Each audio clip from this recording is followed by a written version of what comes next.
Bonjour, bienvenue sur le podcast Business Partner, le podcast qui a pour ambition de t'aider dans ta pratique de la finance au quotidien. L'objectif de cet épisode est de te donner des conseils actionnables, des pistes de réflexion pour devenir un meilleur business partner. N'oubliez pas, la finance c'est aussi une question de mindset. Bonne écoute. Bonjour Gérald, Bonjour. merci beaucoup d'avoir accepté de participer au podcast Business Partner, c'est très sympa. Moi, je te suis maintenant depuis longtemps et puis tu as un parcours incroyable. Mais je t'invite à te présenter, s'il te plaît, pour que les gens te connaissent, pour ceux qui ne te connaissent pas et qui ne t'ont pas vu sur LinkedIn, mais je pense qu'il n'y en a pas beaucoup. Ah, c'est bien dit. Écoute, non, j'ai fait un parcours on va dire, de dirigeant dans le monde de la tech.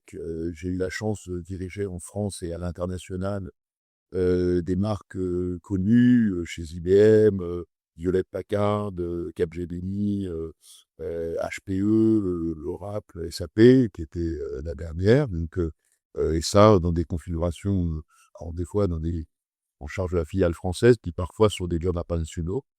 Donc et en j'ai vécu aussi au Japon, aux États-Unis, à New York, donc j'ai eu cette chance-là. Donc j'ai eu la chance aussi de travailler, avec des personnalités incroyables comme Luc Gerstner chez IBM, ou Meg Whitman, chez Hewlett-Packard, sont 2 exemples qui étaient marquants parce que c'est des leaders, sont emblématiques. Hem et puis en fait depuis, ben, j'ai changé un peu d'environnement puisque maintenant je travaille dans le private equity puisque je suis, partner, advisor, et partenaire chez Qualium, Investissement. Et donc là, je découvre un autre, métier, une autre, activité qui n'a rien à voir, mais qui est tout à fait, passionnante. Voilà, je fais beaucoup de conférences, j'écris des livres, je m'intègre je suis prof à HEC depuis longtemps, et puis j'ai un podcast, une émission podcast avec Franck Ferrand, l'historien Franck Ferrand sur Radio Classique, qui s'appelle «Grand leader, les leçons d'histoire». Là, ça touche 2 de mes passions. Comment on prend des personnages historiques et on en tire des leçons de leadership, et c'est vrai que c'est passionnant et comme ça marche très, très bien, on a fini la 7e saison, on va commencer la 8e, dans pas longtemps. C'est beaucoup de travail, mais c'est beaucoup de passion. C'est beaucoup de travail, mais c'est vraiment un super boulot. Moi, je l'écoute, je me régale à chaque fois. Je découvre des personnes aussi et on redécouvre aussi des profils qu'on connaît par l'histoire. Mais et vous avez enfin, tu as un angle, un peu plus toi que Franck Ferrand quand même, plus management et on va dire entreprise avec le lien historique et c'est génial parce que du coup ça fait réfléchir un petit peu aux postures et au discours donc j'ai vraiment adoré ça. Donc moi je vais commencer par la première question, celle que je pose à tout le monde. C'est quoi pour toi un bon business partner? Un bon business partner, c'est une question intéressante. Business partner dans le sens, dans quel sens exactement? Parce que ça Dans le sens que tu souhaites, parce qu'en fait, dans le podcast, j'interroge, des entrepreneurs, j'interroge, des gens qui font directement des DAP, des contrôleurs de gestion et l'idée, c'est quoi pour toi le la bonne posture, le bon business partner pour toi? bah, pour moi, un bon business partner, moi, il y a un mot qui vient, comme ça, c'est enfin 2 mots en fait, c'est, la fiabilité, déjà. Mmh. Parce que je pense que en fait, quand on fait des affaires avec quelqu'un, on a besoin d'avoir quelqu'un sur qui on peut compter, qui va faire ce qu'il dit. Ça, c'est très important, et puis, la qualité. Parce qu'en fait, en réalité, business partner, dedans, il y a le business, bien sûr, il y a les affaires, mais il y a aussi le partenaire, et le partenaire nous représente, d'une certaine façon. De la même façon que nous, on peut représenter, d'autres entités, hein, c'est pareil, c'est réciproque. Mais c'est très important de se dire que quand on est représenté par quelqu'un, ce quelqu'un va faire ce qu'il faut pour délivrer de bout en bout la valeur escomptée. Là, Ah, c'est intéressant, mais la fiabilité, c'est la clé. De toute façon, on n'est pas un partenaire sans confiance. C'est impossible, de toute façon et du coup, moi, le sujet qui m'intrigue parce qu'en fait, ben, tu fais beaucoup de posts sur le leadership. Moi, c'est un sujet que je trouve hyper important. Hem, pour toi, un DAF, est-ce qu'il doit avoir une position de leadership, et comment il doit se positionner, notamment par rapport à un CEO? alors c'est fondamental parce que le DAF, bah, d'ailleurs, il y a une chose très simple à dire, c'est que on le voit bien quand les marchés, les analystes, les investisseurs, marché financier, peu importe, les banques d'affaires, peu importe, tout le monde s'intéresse à une entreprise, que ce soit une entreprise du CAC 40, du SBF 120 ou une start-up, peu importe. Les 2 personnes généralement, clés, c'est le CEO et le DAF. Ce qui ne veut pas dire que les autres fonctions ne sont pas importantes, elles le sont bien sûr, mais c'est 2 postes clés. Pourquoi? Et je crois que le CFO, c'est quelqu'un qui orchestre, l'entreprise. La finance, c'est quand même la clé de voûte. S'il y a pas de sans argent, on peut pas faire grand-chose.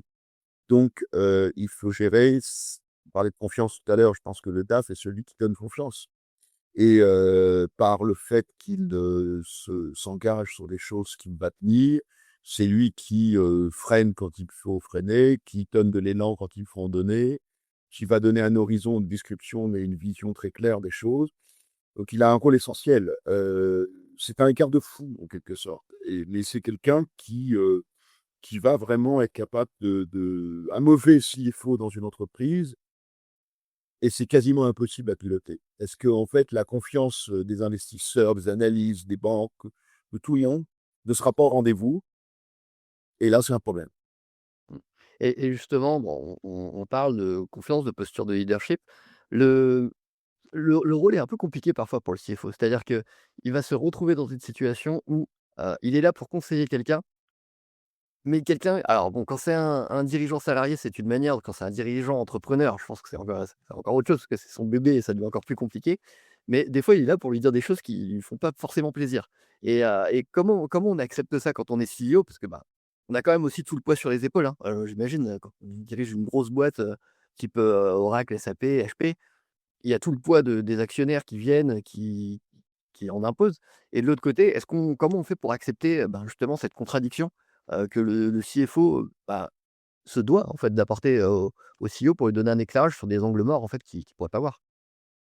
C'est une bonne question. Je pense que tu as bien, ton point est juste. Je pense que la posture du CFO est compliquée. Parce que enfin, elle est pas compliquée tout le temps, mais elle peut être compliquée à certains moments. Mmh. Pourquoi? Parce qu'il est, le garant, de la tenue des comptes et de la bonne gestion. Donc ça, c'est son métier technique, on va dire. Mais après, c'est aussi celui qui met, tu alors que les forces commerciales, le marketing et cetera poussent, poussent, poussent, poussent, poussent, lui, il va avoir, une mission qui va être d'alerter le CEO généralement sur, des risques potentiels, sur des dépenses qui sont faites qui ne devraient pas être faites, sur, des contrats qui ont été signés qui mettent l'entreprise potentiellement à risque. Enfin, je prends des exemples, mais il va être celui qui va devoir, mettre le point sur la table et le faire intelligemment pour ne pas heurter certes, mais en même temps pour dire les choses. Le bon CFO, c'est celui qui n'a pas cette appréhension-là et qui va dire les choses qui doivent être dites, et qui devient en fait, bah, tu parlais de business partner, qui devient en tout cas un partenaire de confiance pour le CEO. C'est-à-dire qu'au bout d'un moment, il faut qu'il y ait vraiment un lien entre le CFO et le CEO qui soit quasiment indestructible. C'est-à-dire qu'il y ait pas une feuille de papier à cigarette, comme on dit. C'est très important. Ça ne veut pas dire qu'ils sont d'accord sur tout, mais ça veut dire qu'il y a une confiance réciproque et à la limite, le CEO peut pester après son CFO de temps en temps, c'est pas très grave. L'essentiel, c'est qu'au bout de la ouais, au bout du compte, quand il, rentre chez lui, il se dise, «Heureusement qu'il est là». Ouais. Ça Et permet cette phrase-là est très importante. «Heureusement qu'il est là». Quand ouais. quand, quand il y a on le voit bien, hein, quand il y a des tensions, qui ne sont plus vont plus résoudre entre le CFO et le CEO, c'est impossible de continuer. C'est vraiment les 2 postes où l'entente doit être, ça peut être animé, mais il faut qu'il y ait de l'entente. Ça me fait penser à bon, un de mes premiers CFO, ça a été Jean-Marc. On était chez Valeo, on le voyait jamais parce qu'en fait, il était dans le bureau d'Antoine tout le temps. Alors, en fait, Antoine, c'était notre CEO et on le voyait et alors ils étaient pas toujours d'accord, hein, et on les entendait quand ils étaient pas d'accord, mais on le voyait que en fait, c'est un binôme. Ça a été un peu un modèle, hein, pour moi, notamment dans ma carrière. C'est montrer à quel point, bah, après aussi le DAF doit aussi être malin. C'est-à-dire qu'il y a aussi, une manière de gérer les égos. Il y a aussi une manière de gérer les messages. Il y a aussi une manière de filtrer les messages.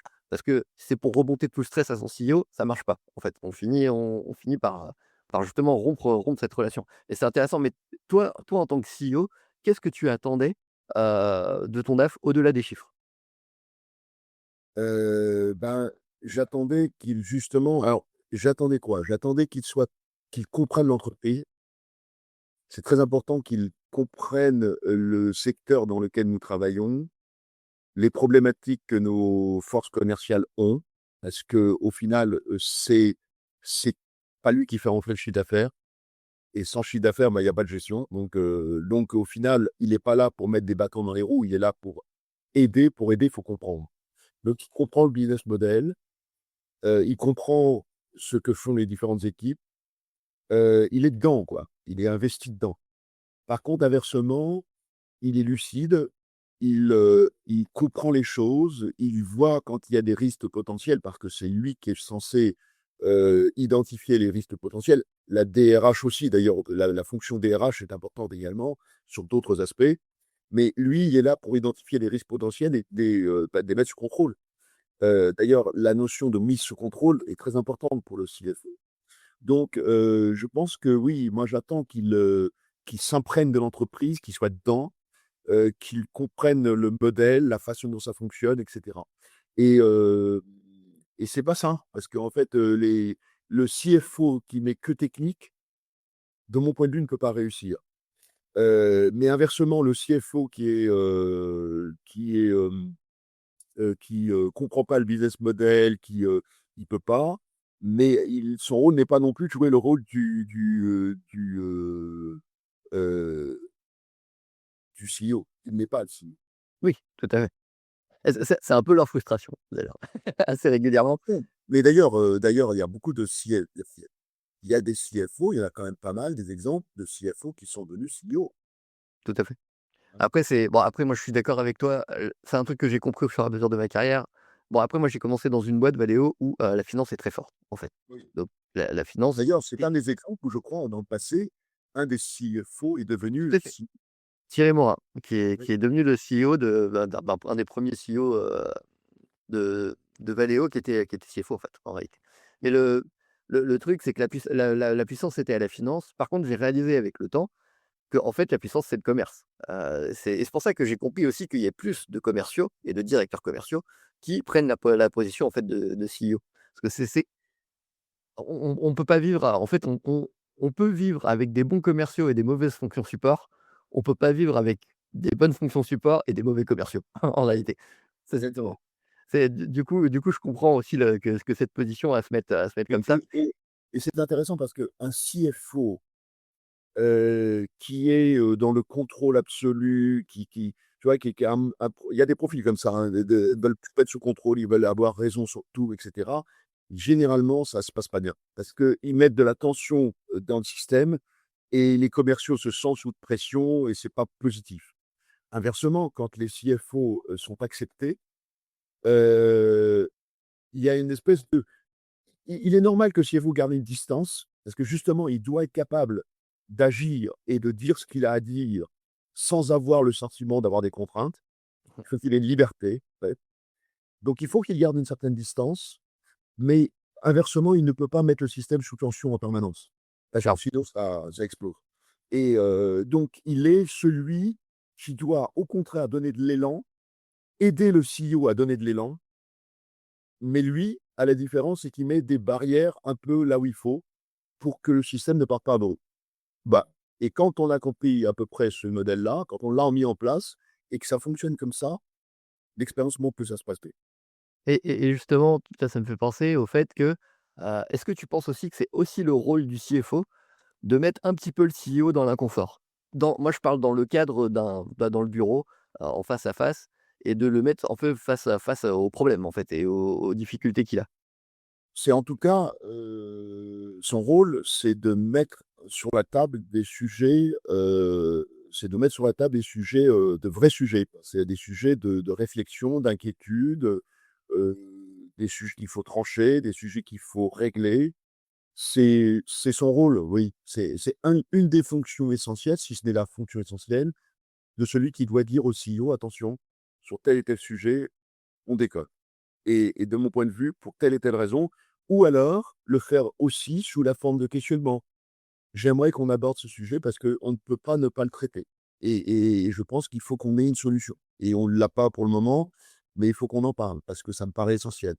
Je pense que, c'est d'ailleurs, quand tu parles de Valeo, quand Valeo va présenter ses comptes, devant les marchés financiers, tous les trimestres, et ben, s'il n'y a pas, une espèce de lien très fort et d'histoire construite entre le CEO et le CFO, ça se perçoit.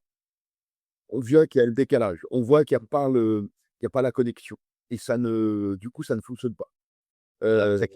et inversement, quand l'histoire est bien construite, ça coule, ça file, c'est c'est c'est chouette à voir. Et puis ça rassure aussi, ça rassure Et pas. oui, et d'une certaine bah oui, forcément, totalement même. Ouais. Et si tu devais donner des conseils de leadership, aux directeurs financiers, parce que c'est ce que je disais au début, c'est un rôle pas facile. On a à la fois envie d'être leader, on peut pas trop se mettre en avant non plus. Heu, Qu'est-ce que tu donnerais comme conseil avec tous les CFO justement que tu as vu, parce que tu en as vu passer à mon avis quelques-uns? Quel conseil tu donnerais, un peu générique pour des CFO, pour justement, maintenir son leadership? Alors je suis d'accord avec toi, hein, dans tes postes, c'est pas toi qui te définis, leader, au final, c'est plutôt ton équipe qui va te définir leader, mais il y a quand même une posture et des idées, donc est-ce que tu pourrais nous donner quelques conseils? Heu, alors sur un point en leadership, bah, je pense que le CFO incarne l'entreprise. Donc, il la représente, il a une fonction qui est absolument majeure. Donc, un CFO alors, je pense qu'on le veuille ou pas, il y a déjà un premier mot que je vais sortir, la respectabilité. Parce que quelque part, c'est quand même une des fonctions qui doit être encore vue par le marché, par tout le monde et dans notre subconscient, on la voit quand même comme une fonction sérieuse. Le CFO, c'est pas celui qui arrive, et qui prend les choses un peu à la cool, comme si on peut dire. C'est une fonction sérieuse. C'est la fonction qui doit être traitée de façon sérieuse. Donc je dis pas qu'il faut être rigide. Non, mais il faut être sérieux. Donc il y a une forme de ce point de vue-là, je pense que oui, c'est important. Ça donne une forme de légitimité. Il y a une respectabilité, légitimité, heu, éthique par construction. Là, Partie du job. on n'a même pas besoin de développer. Et quand même, je pense quelque part, quelqu'un, ce qui sur un plan de leadership, qui doit avoir une forme de charisme, parce que, ben, il va parler au marché, il va parler aux salariés. Il est dans une posture de conviction, il faut qu'il arrive à convaincre. Il faut qu'il soit convaincu lui-même, mais il faut qu'il arrive à convaincre. Donc, celui qui ne n'est pas dans et voilà, qui ne représente pas quelque chose en termes d'image, en termes d'aura, en termes d'impact, voilà. C'est quelqu'un qui a de l'impact. C'est quelqu'un qui doit avoir de l'impact. Donc, je pense que le conseil, ce serait bon, bah, tous les points avant, je pense que ça, c'est assez évident qu'il faut les avoir, mais encore faut-il les avoir. Après, ce qu'il faut travailler, je pense, pour un CFO, c'est qu'il doit se comporter comme s'il était un CEO bis, quelque part à côté, mais il ne l'est pas. Donc, il ne l'est pas et c'est pas sa fonction. Mais en termes de représentation de l'entreprise, son rôle est colossal et qui dit représentation dit, bah, qu'il faut qu'il y ait un alignement avec le CEO, qu'il y ait une forme heu, voilà, il faut qu'on marche conforme à l'entreprise pour que tout coule parfaitement. Et c'est donc, il y a un travail à faire sur, la façon de s'exprimer, la façon d'agencer les arguments, la façon de se poser, la façon d'interagir. C'est très important et le leadership chez le CFO est fondamental. J'aime bien parce que j'aime bien choquer un petit peu les gens sur LinkedIn en leur disant: «En fait, la finance, c'est de la com». C'est ce qu'on comprend pas parce que quand on débute notre Non, carrière, on fait du chiffre, en fait, on fait de la d'ailleurs data. d'ailleurs dans les groupes importants, la technicité du métier, c'est plus le CFO qui le fait, c'est des équipes derrière et lui passe beaucoup de temps à parler. En fait, il parle aux salariés, prend l'entreprise, parle aux commerciaux pour voir si le business va bien, il parle au marketing, il parle aux fonctions, il parle au développement, il parle à la production, il parle au marché financier, il parle aux clients, il parle aux moi dans les Investisseurs. fermes, j'ai pu avoir, des CFO régulièrement, je les emmenais avec moi pour parler aux clients. Quand on recevait des clients, par exemple, chez SAP, j'étais souvent avec la CFO parce que quelque part, elle a un angle, surtout quand on vendait, des solutions dans le monde de la finance, mais elle a un rôle, la fonction de CFO a un rôle fondamental pour, rassurer. Donc en fait, le CFO parle tout le temps et c'est un communicant sûr. Ouais, ouais, c'est un truc où en fait on s'y perd un peu au début de la carrière et je pense qu'il faut pas l'oublier après par la suite. Mais en fait, il y en a qui l'oublient. C'est-à-dire que je me rends compte aussi, maintenant que je fais beaucoup de réseautage, je parle à beaucoup de DAF. Il y a le DAF enfermé dans sa technique, c'est encore un grand classique et alors lui, bon, en termes de leadership, c'est bien pour une petite boîte, mais je pense que c'est même un méfait pour une petite boîte. Mais bon, voilà, c'est-à-dire qu'au bout d'un moment, il est pas là en train d'apporter le support. Il y a le DAF qui fait le contrôle de gestion parce qu'en fait, il a des sous-équipes et il n'y arrive pas et donc du coup, il est obligé de faire juste du controlling et en fait, bah, ça développe pas et les bons DAF sont ceux qui sont capables d'avoir on le sait, un leader s'entoure de gens et avec cet entourage, bah, ça lui permet d'aborder vraiment les sujets stratégiques et surtout, bah, d'aider, en fait. Moi, pour moi, la posture du CFO, c'est un aidant, en fait. C'est un sachant, c'est quelqu'un qui casse les silos, mais c'est surtout quelqu'un qui aide, en fait, sa direction, qui aide son CEO, qui aide aussi à éviter, les malentendus parfois, parce que ça m'est arrivé dans les comex, de malentendus entre le directeur de la R&D et le directeur des achats qui au final se sont pas parlé et qui au final on arrive un petit peu à les remettre un peu ensemble. Alors dire: «Bon, on va se poser 5 minutes, on va faire une réunion et puis on va discuter» et ouais, la communication en fait elle est clé, dans ce métier-là. Si on communique pas et qu'on reste enfermé dans son bureau, bah, en fait on est un peu fichu. Mais, tu donc du coup, ouais, tu as été aussi, CEO de SAP et de Oracle, notamment parce que bon, je parle de ces 2 solutions parce que tu en as fait beaucoup. Mais ces 2 solutions, c'est 2 solutions clés pour les financiers. Pour toi, et moi aujourd'hui, pour ton info aussi, je monte un outil aussi. Donc, moi je monte un outil pour la finance.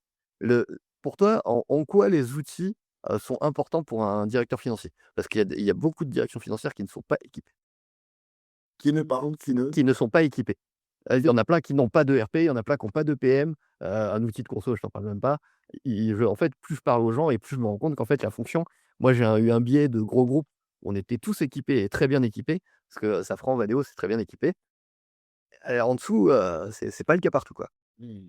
Non, mais les outils sont fondamentaux parce que les outils, comme on avait, on me rappelle chez SAP un dashboard qui permettait de de fournir finalement à une équipe de direction, un COMEX, les indicateurs clés, pour piloter. Ben, c'est ça en fait, plus on est équipé, plus on a des données agrégées, plus on a de l'intelligence, plus on a les KPI qui vont bien et avec tous ces éléments-là et ben, on est capable de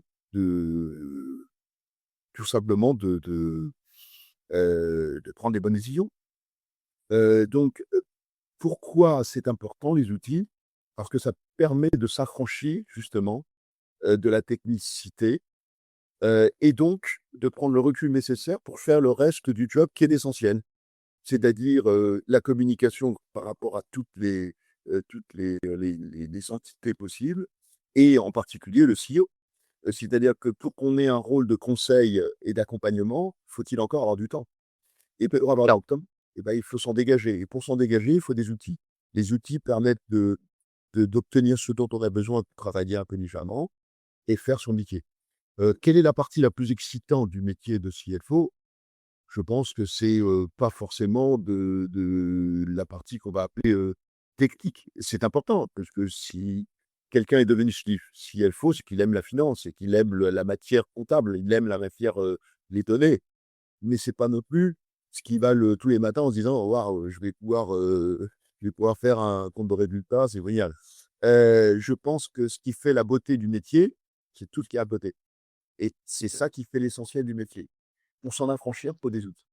tout à fait. Moi je dis que c'est un peu la base, c'est un peu comme l'anglais, c'est-à-dire qu'en fait tout le monde doit savoir parler anglais quand même globalement dans les boîtes, c'est quand même plus simple et en fait, autant avant, on va dire que c'était, une option et c'était génial en fait de parler, mais en fait, maîtriser ses outils et maîtriser sa technique pour moi maintenant c'est la base. Un CFO qui n'a pas ça, et qu'il n'est pas capable d'aller au-delà, ben, ça sera pas un bon CFO, en réalité. Et surtout un CFO qui est pas capable de projeter. Parce qu'en fait, on c'est pas qu'on s'en fiche du passé, mais quasiment, en réalité. Le passé nous permet d'apprendre, mais ce qui compte, c'est ce qu'on fait demain, en fait, en réalité, dans une entreprise.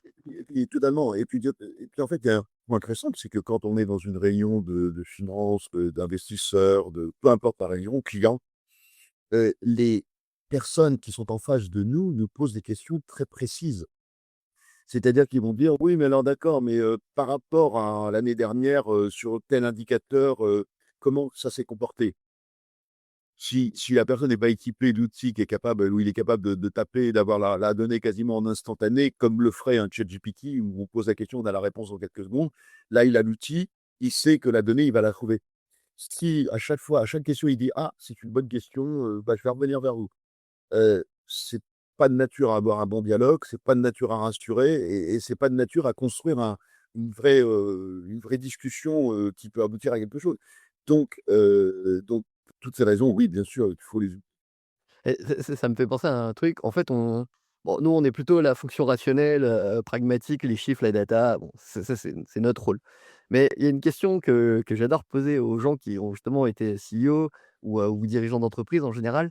Hem, à quel point, tu vois, tu nous as parlé de KPI juste avant, à quel point l'instinct est important dans les décisions?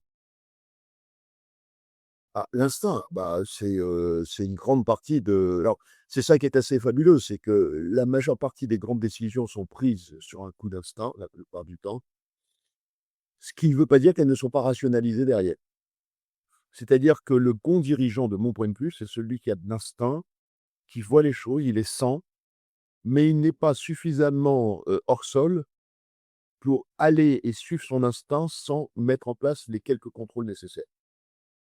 C'est en tout cas comme ça que je fais.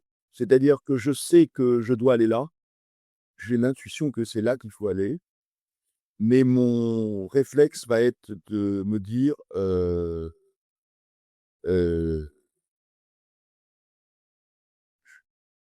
«Je vais quand même regarder ce qu'il en est vraiment». Est-ce que, par exemple, il y a un vrai marché?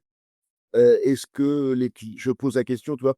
Par exemple, typiquement, ce que je fais habituellement quand j'ai une idée, instinctive, je vais la contrôler par des interviews avec des clients.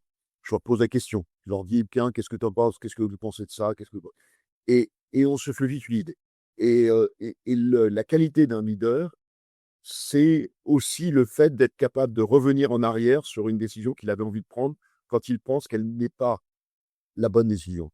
Il ne faut pas oublier que quand on est CEO, on ne se dirige pas soi-même, on dirige une entité. On est porteur d'âme, donc on est porteur de responsabilité. Donc, on peut avoir des intuitions. Le CEO un peu malade, c'est celui qui fonce, sans se poser de questions, quelles que soient les conséquences. Bah, oui, mais non, parce que, les conséquences, elles peuvent être dramatiques pour une entreprise. Donc le fait d'avoir de l'intuition, de l'instinct, de l'intuition, des idées comme ça, c'est super. Il faut quand même les rationaliser derrière. Donc, c'est pour ça que le couple, magique, CEO-CFO est important parce que souvent le CEO, parce qu'il a le métier, parce qu'il a l'expérience, il a des idées et le CFO l'aide à les analyser et à voir si ça repose sur quelque chose de réel, de concret ou pas. Mmh. Ah, j'aime beaucoup ce que tu dis, puis enfin, là, maintenant, je commence à le vivre personnellement. C'est-à-dire que ça fait un an que je me suis lancé dans l'aventure entrepreneur et moi, j'avais l'habitude d'avoir des datas, cruncher, mettre au carré, aller discuter sur base de données et en fait, je me rends compte aussi avec le temps que la réalité, c'est que l'intuition, elle se construit grâce à cette donnée, grâce à ces interviews. La donnée, elle est pas forcément chiffrée, elle est qualitative. Comme tu dis, des fois, c'est une interview avec des personnes. C'est comme ça qu'on se rend compte. Moi, là, je suis obligé de parler. Moi, j'ai parlé à plus de 300 DAF avant de me lancer, histoire d'avoir un petit peu un input et de pas me dire que je vais partir dans un mauvais sens. Et en fait, l'idée qu'on a aussi enfin, que j'ai derrière ça, c'est que pour moi, je suis persuadé que l'intuition, elle se construit par l'expérience, en fait. C'est-à-dire qu'en fait, au début, on a peut-être une petite intuition. Moi, j'avais l'intuition là, c'est que contrôler la qualité des données, c'était hyper important parce que c'était quelque chose que j'avais fait chez Safran et que je pense qui est toujours utile et utile un peu partout. Et en fait, ça, c'est une intuition, mais en fait, c'est le recul que j'ai à force d'en parler avec des DAF qui me disent: «Clairement, je sais pas où j'en suis dans ma qualité de données, sans ma qualité de données, je suis foutu parce que je perds un temps monstre» et ben, en fait, c'est ça qui c'est en fait, ça forge l'intuition et aussi pareil, ça demande à s'ajuster. C'est-à-dire que j'avais des idées, bon comme tous les au début d'entrepreneuriat, on imagine qu'on va faire un truc de fou et que ça va être énorme. Mais en fait, on se rend compte qu'il faut se concentrer sur un problème et y aller à fond et en fait, mais ça c'est en fait, c'est ça, cette intuition et c'est pas, sans data, sans quelqu'un aussi, parce que moi j'ai aussi mon associé qui m'aide à prendre un peu du recul. Sans data, sans quelqu'un en fait pour t'orienter sur l'intuition, je suis persuadé que l'instinct en fait il est mauvais. Parce que l'instinct peut nous en fait on a un ego tous et on est tous capables de se dire: «Non mais c'est moi qui ai raison, on va vers là». Alors qu'en fait c'est pas l'important, moi que je considère dans une entreprise, c'est pas d'avoir raison, c'est de réussir et en fait, pour un CEO, d'une boîte, que ce soit un CEO salarié ou un CEO entrepreneur, l'important à la fin c'est il faut qu'il marche et qu'il fasse fonctionner tout le monde en fait. Eh oui, c'est ça. C'est, le silo, il a cette responsabilité avec le CFO de faire en sorte que les trains arrivent à l'heure et pour que ça se passe comme ça, bah, il faut qu'il laisse son intuition bien sûr agir parce que c'est ce qui fait la beauté du business aussi, hein. Mais, il faut être rationnel. Il y a un moment, on ne peut pas prendre des décisions qui engagent l'avenir de l'entreprise, qui engagent les salariés, qui engagent tout. Juste comme ça parce qu'on s'est réveillé un matin en se disant: «Tiens, je vais faire ça». Déjà, il y a aussi le fait qui n'est pas négligeable, hein, c'est qu'on peut avoir, une intuition, elle peut se révéler, totalement justifiée, c'est-à-dire qu'il y a un vrai marché, il y a une opportunité, il y a vraiment un truc, mais on peut aussi conclure qu'on n'est pas capable de la prendre. C'est-à-dire que c'est pas le moment, on n'est pas prêt, on n'a pas les bonnes compétences, on n'a pas le donc on peut dire: «J'ai une intuition, elle est géniale et puis effectivement, ça repose sur quelque chose, mais c'est pas le moment». Ça mettrait trop en danger l'organisation et puis par moment, bah, voilà, donc les choses s'alignent, intuition, c'est validé et on a la capacité de le faire et on y va et ça marche. Ça Ça c'est le top et si tu devais, donner un conseil à un def qui veut évoluer vers un rôle plus stratégique, qu'est-ce que tu lui donnerais comme conseil? bah, déjà, il a la base, c'est qu'il comprend l'entreprise sur le plan des chiffres. Or, c'est quand même un point important. On le voit bien d'ailleurs, hein, quand il y a beaucoup de personnes qui sont dans les affaires et qui ne maîtrisent pas, en fait, en réalité, les rudiments financiers d'entreprise. Petite, chose assez marrante, c'est que quand j'étais chez IBM, j'avais à un moment donné un patron qui était absolument, qui était un fan de Michael Porter, qui était un prof bien connu de la Harvard Business Review, la Harvard Business School, pardon, qui, heu, qui avait c'est lui qui avait écrit les 5 forces de Porter, et cetera et il avait cette conviction, dans une IBM qui était très, très grosse avec à l'époque, c'était le leader absolu, les choses ont changé, mais à l'époque, c'était IBM et puis point, quoi. Il y avait, IBM qui dominait le monde de la tech, c'était un mastodonte de 400 000 personnes, c'était colossal et il a eu cette intuition, alors que le coup, c'est alors intuition et en même temps, il avait suivi des cours, MIT et il était revenu avec cette idée qu'il fallait déléguer le plus bas possible dans l'entreprise. Aimer alors cette notion de construire des agences commerciales totalement déléguées avec du pouvoir. C'est-à-dire de donner à à des directeurs d'agence la capacité de prendre des décisions face aux clients et pas de remonter systématiquement vers le haut pour obtenir la décision. C'est à leur donner une délégation et il avait appelé ce projet «Branch at the Business», l'agence dans un business. On peut traduire, mais en tout cas, c'était ça. Et à l'époque, je me souviens qu'il m'avait, conseillé de me former en finance, en me disant: «Si tu veux être très bon, dans ton métier de dirigeant, faut que tu sans devenir un CFO, faut que tu maîtrises». Et moi, j'avais fait des études, dans le domaine, financier, commercial et cetera, école management, et puis, d'autres formations, mais j'étais pas devenu un expert de la finance et me connaissant, moi, j'aime pas faire les choses à moitié.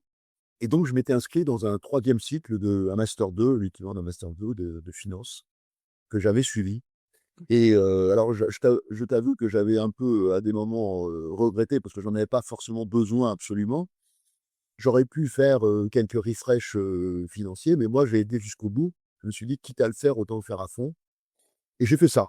J'ai fait un master 2 de finance en parallèle, heu et en fait, ça m'a servi toute ma carrière. Évidemment, la majeure partie de ce que j'ai appris dans ce master 2 ne m'a pas servi, mais j'ai appris le langage des directeurs financiers.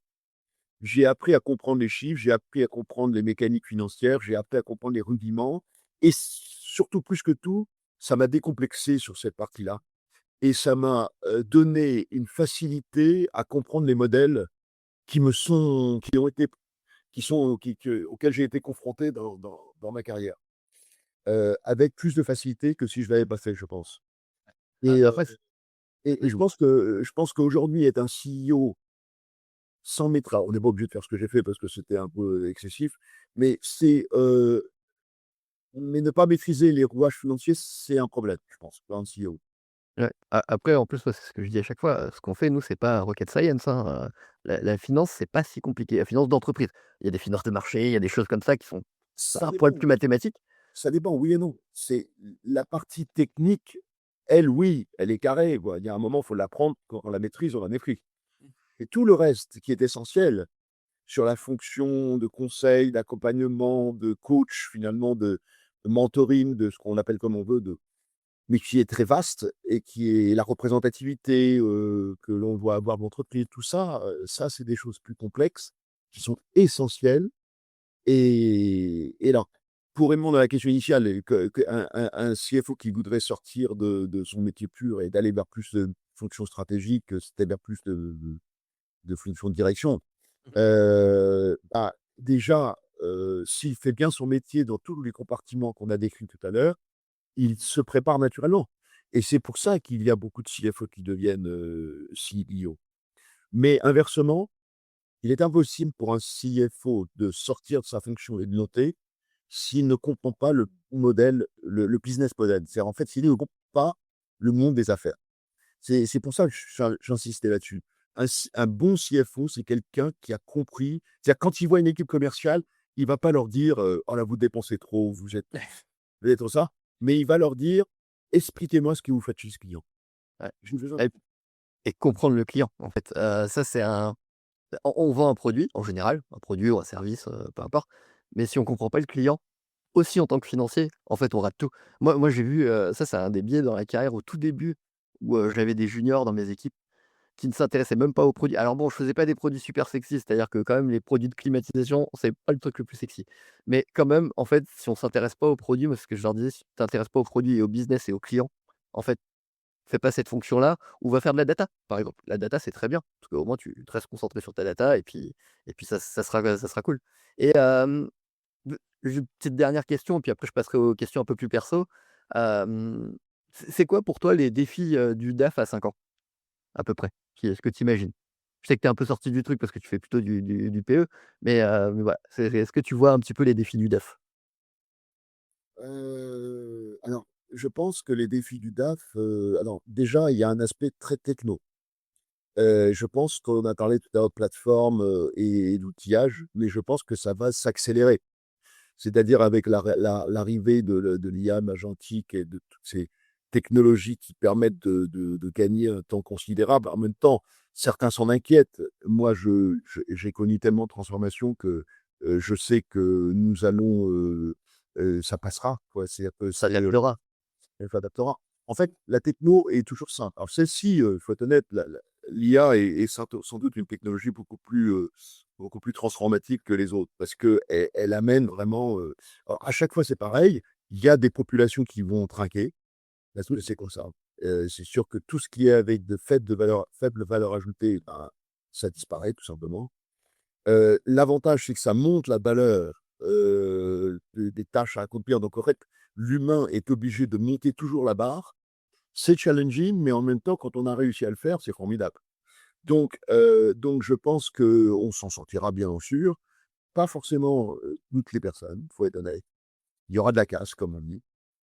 Mais par contre, il y aura donc le CFO, c'est celui qui prend l'évolution technologique, qui s'y intéresse et qui comprend comment ça va transformer son métier. Parce que là, pour le coup, l'IA ne va pas juste transformer le métier, CFO, va transformer l'entreprise. Donc ça va générer quelque chose qui est extrêmement, fort et puissant. Donc Donc voilà, je pense que là, c'est un premier point. Le deuxième point, c'est que, bah, je pense que voilà, moi, je pense que comment je le vois évoluer, je pense que on va revenir sur ce par quoi on a commencé. Je pense que le CFO est un business partner de l'entreprise. C'est celui qui, par essence, met le lien entre le CEO, les équipes, le social, l'économique, le financier, les marchés, les clients. Il est un peu le barycentre. Et d'ailleurs, un bon CFO, dans un comex, c'est lui qui, quelque part, avec le CEO, anime. Parce qu'il est capable d'avoir un avis à peu près éclairé sur la totalité du flux. Donc, c'est comme ça que je le vois évoluer. Je pense que c'est une fonction qui va rester essentielle. Attention parce que, justement, la technicité va s'automatiser. Donc il y a Non. plein de fonctions qui prenaient beaucoup de temps, qui vont en prendre moins. Mmh. C'est comme la direction juridique, hein. Il y a plein de choses qui vont être automatisées, dont, les directions juridiques ne s'en occuperont plus du tout. Elles vont être obligées elles vont monter en fait, vers, les couches hautes du métier, Mmh. et finalement tant mieux. Donc, voilà, le CFO, ça va devenir de plus en plus, un vrai partenaire, de progression, de progrès. Moi le truc qui ça me fait penser en fait, c'est et en fait le bon, quoi qu'il en soit, il y a la technologie, il faut vivre avec. Ça c'est enfin, il y a un moment, on peut pas faire de résistance. Bon, je suis persuadé qu'on a quand même un peu de temps parce que quand on voit le bazar qu'il y a dans les entreprises en termes de données, on a quand même un petit peu de temps avant de remettre tout au carré pour que des IA viennent un peu aider. Mais par contre, le truc dont je suis persuadé et c'est terrible, hein, parce que je suis financier, mais il y a trop de financiers, dans les entreprises en général. C'est-à-dire qu'il y a énormément de rôles de data cruncher qui viennent juste pour nettoyer les bases de données et nettoyer le bazar en fait, qui a été créé dans les bases de données. C'est des rôles sans valeur ajoutée et qui en plus perdent du temps et moi je me mets aussi de l'autre côté, c'est-à-dire qu'on a fait un bac+5 en finance. Quand on te dit, tu es là pour, cruncher de la donnée toute la journée et en fait ton rôle stratégique, tu le mets de côté, franchement c'est pas très intéressant.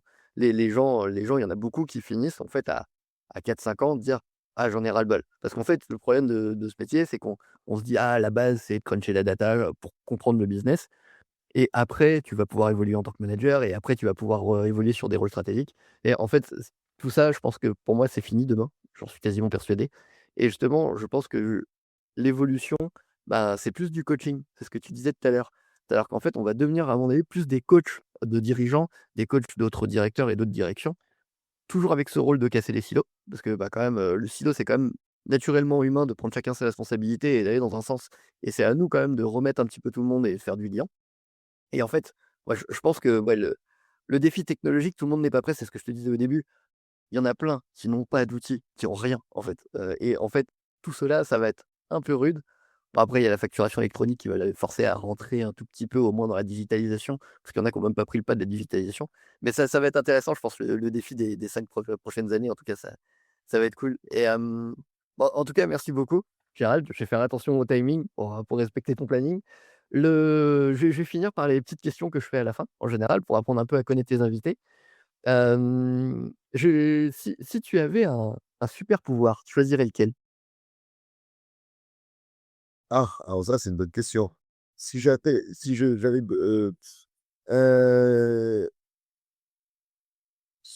alors là, tu me poses une colle parce qu'en fait, fondamentalement, c'est compliqué de répondre à cette question pour moi pour une raison simple. C'est pour ça qu'elle me prend un peu de court parce que je crois à la simplicité, en fait. Donc je ne crois pas justement au super pouvoir.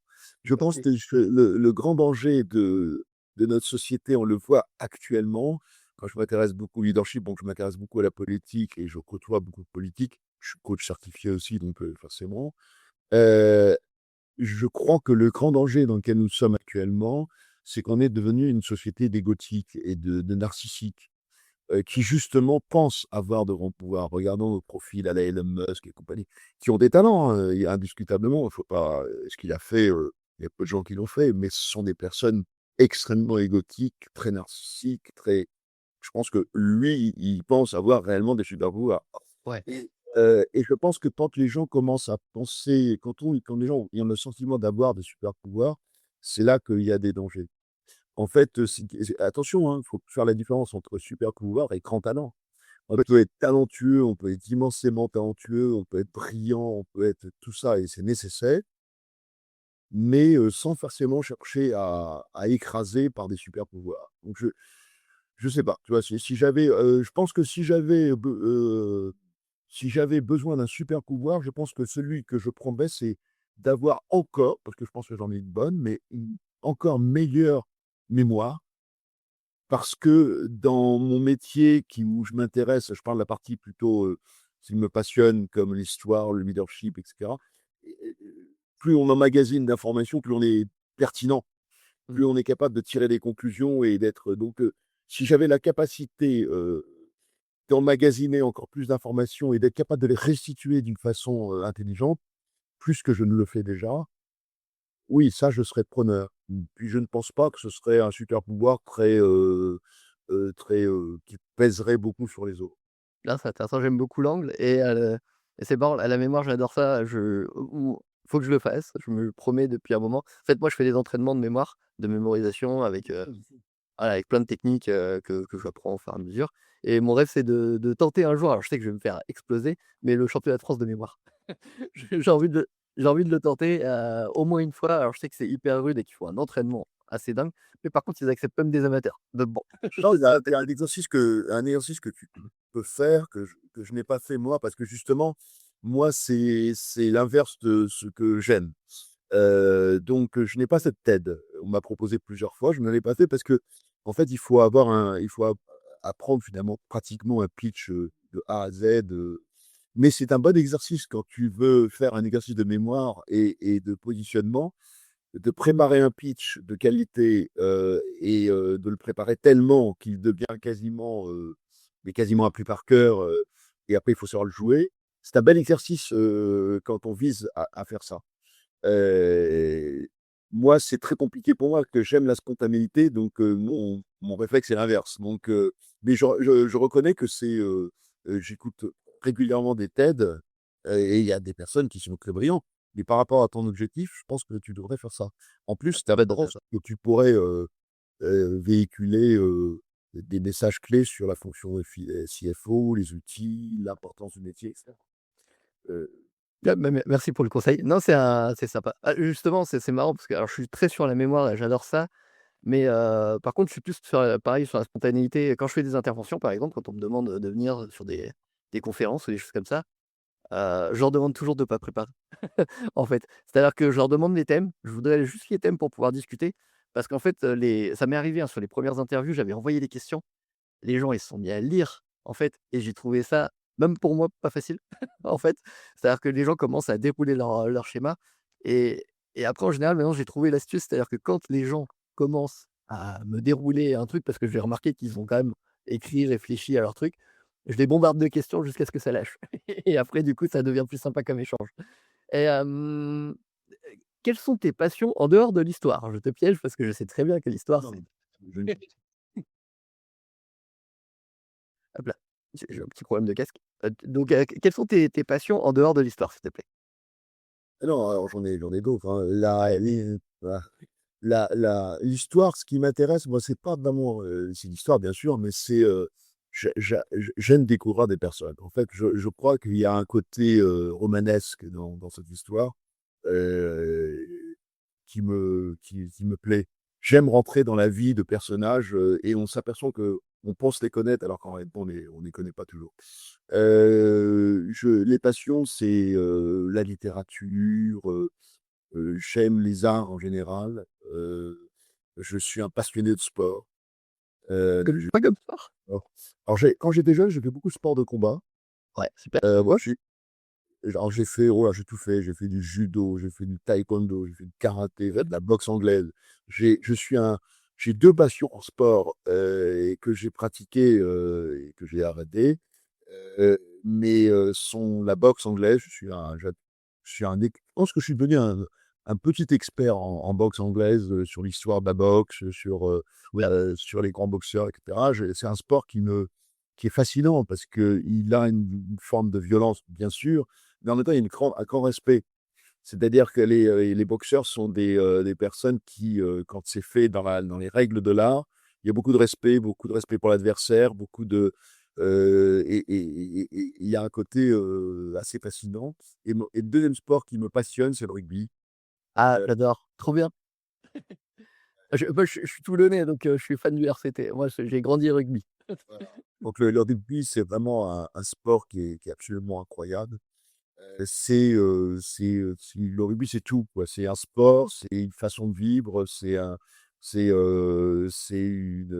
là, pour le coup, c'est vraiment l'équipe. Parce qu'on voit bien qu'il y a cette notion de star qui existe en football, ne bien sûr qu'elle peut exister. Il y a quand même eu des stars en rugby, qui font la différence, mais c'est très rare. Donc on a un rugbyman, même au plus haut niveau et même quand il a un côté un peu plus starisé que d'autres, dire, le match a été gagné grâce à moi. C'est Il impossible. sait pas. Il sait que c'est pas crédible parce Ouais, que clairement. il ne en rugby, on ne peut pas gagner un match avec une personne, c'est une équipe après, disposer de 2 personnes qui sont, absolument magistrales, c'est un atout considérable, hein.